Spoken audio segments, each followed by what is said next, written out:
Hi guys! Hi mga kabsat, hindi ko sure kung naririnig na ako. So, papunta kami sports complex. Mga ilang minuto ba eh? Para mga 20 minutes ng motor. Mas muna. Sa videong ito nga pala, naisipan kong i-tour kayo sa possible landmark dito sa syudad ng Puerto Princesa City. Hindi ito ang typical na pag-tour kung saan makikita ang mga pasyalan, bagkos ang mga normal na madadaanan lang pag nagawi kayo sa syudad na ito. At ayan nga ang capital ng Palawan.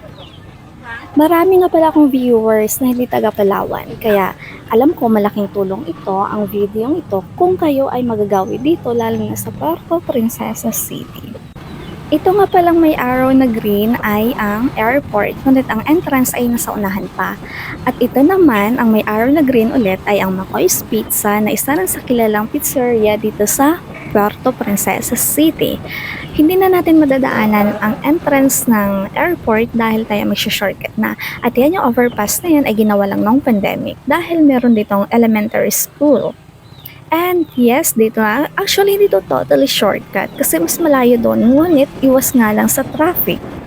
Sa unahan nito, may makikita tayong National High School, San Miguel National High School. Ayan, yung may arrow na green.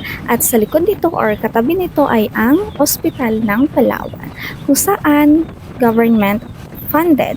Paglabas na natin dito, tayo ay nasa Malvar Street na. Sa harap nito ay mga clinic pa rin, mga private clinic, at ito naman ang entrance gate ng Provincial Hospital. At yun ang Crispy King na lagi naming kinakainan every after jogging. Ito ang Legend Hotel, nag-close na siya nung pandemic for some reason and I don't know about that. And yeah, malapit na tayo sa shortcut na namin. Shortcut kahit na napalayo, wala nga lang traffic. And kung napanood nyo ang video ko nakaraan na may pinopromote akong lomi, dito kami yun kumain. Ayan o, yan kung natatandaan yung video ko na yun. And ikakat ko na lang video dito kasi wala namang masyadong tanawin dito, more on mga bahay-bahay lang at mga kagubatan. So yan na nga, nandito na tayo ulit sa National Highway. I'm not sure kung Malvar Street pa rin or highway ang tawag dito, pero nasa Tinigiban na yata tayo. And makikita nyo dito maraming mga schools. Ito, Seminario de San Jose, school ng mga pagpapare. Sa unahan naman ay yung HTU or Holy Trinity University. Karugtong lang yan, makikita natin. Ito ang Westcom dito sa kanan. Westcom, yan. Ang Holy Trinity University, ito yung sa kaliwa. So itong Westcom, malawak ang nasasakupan nito. Dito may mga nagtitraining, nakaraan dito nag-camp yung baliktan, yung mga American soldiers. At kung mapapansin nyo, marami ng mga tiyangge-tiyangge, mga bahay-bahay kasi marami ng mga schools dito, maraming nagbo-board. And yan naman ang PNP. Dalawa ang PNP, tatlo. So, hindi ko alam kung ito yung main dito sa Puerto.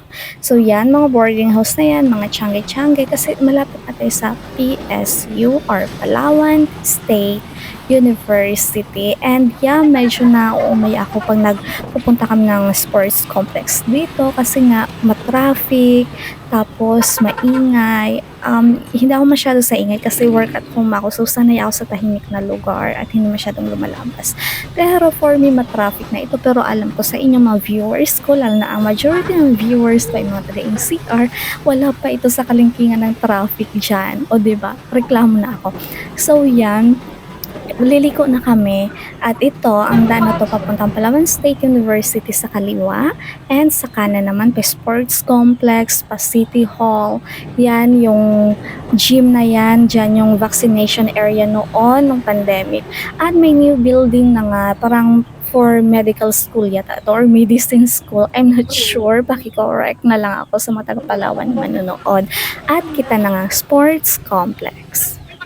At dito nga nagtaka kami kasi hindi kami pinaliko para makapasok doon sa sports complex. Usually, doon mismo kami nagpark sa harap ng sports complex or doon sa may gate banda. Pero this time, tinuro kami dito. Usually, itong parking na natin kapag may mga event lang na nangyayari. So, wala kami idea kung anong meron.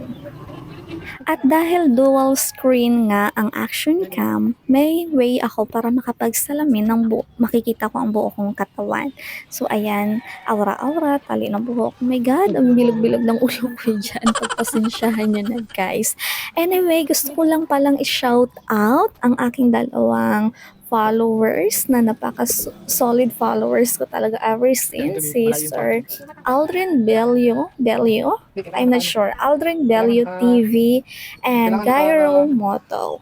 Pakibisita na rin pa ang kanilang bahay.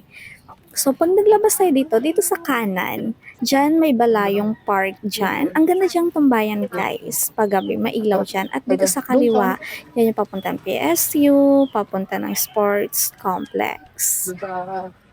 Tapos, nagpa-video nga ako dito habang tumatawid sa pedestrian lane kasi gusto kong gayahin yung mga ibang vlogger. Pangarap ko yun, yung ma-videohan habang tumatawid sa ganyan. Yung may arrow na red, dyan yung PSU. So, konting lakad lang, dito na yun sa sports complex. Hindi na rin available. Ano bawal dito? Bawal pumasok. Ang daming bawal ngayon. Hindi available. Ano meron kayo sa sports complex? Nag-motor tayo hanggang pupunta dito. Tapos hindi rin available yung sports complex. Ano ka meron? Pupunta ang park. Yan na ba yung park na? Dyan naman yung park. Bagong gawa, pero hindi ko alam kung ang tawag sa park na yan. Parang balayong park din. Yung sa gym Manila meron man. May ilang tao rin sa loob. Bakit kaya? Ano kaya meron? Kasi may mga tao doon sa court.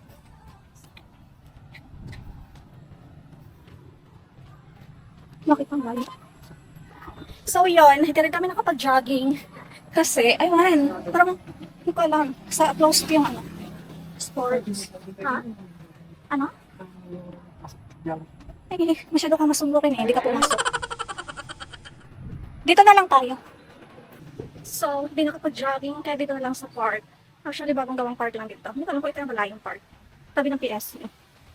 Yun yung Palawan State University. Tapos, nalaman namin na kaya pala hindi available ang sports complex dahil doon ginanap ang Earth Hour. Diyos mayo, wala akong balita. So, mapapansin nyo parang walang kabuhay-buhay itong park. Pero sa gabi guys, for the first time na masaksihan namin nung tumambay kami dito, grabe kaganda ng fountain guys. Alam nyo, sumasabay sa tugtog ang paglabas ng tubig at iba't ibang kulay. Ipapakita ko yun sa part 2 dahil masyado nang mahaba ang video na ito. At yan nga pala yung gym na nakikita nyo. Yan yung gym na tinuro ko kanina na kung saan ginanap ang vaccination noong pandemic. At yan, psycho-aura muna ako para sa aking reels na na-upload ko na nakaraan pa.